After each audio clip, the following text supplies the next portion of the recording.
কবরের আযাব থেকে বাঁচার জন্য কোরআনে কিছু বিশেষ সূরা ও দোয়া। সূরা আল মুলক, সূরা ৬৭, সূরা আল মুলক, তাবারাকাল্লাযী বিয়াদিহিল মুলক।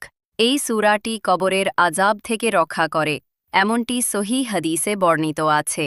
হাদিস, রাসূলুল্লাহ সাল্লাল্লাহু আলাইহি বলেছেন, সূরা আল মুলক যে ব্যক্তি প্রতিদিন রাতে পাঠ করবে তা তাকে কবরের শাস্তি থেকে রক্ষা করবে। তিরমিজি, হাদিস নং 2891, আহমদ, হাদিস নং 7634। কাজ, প্রতিদিন রাতে, বিশেষ করে ঘুমানোর আগে, সূরা আল মুলক পড়লে কবরের শাস্তি থেকে আল্লাহ রক্ষা করেন।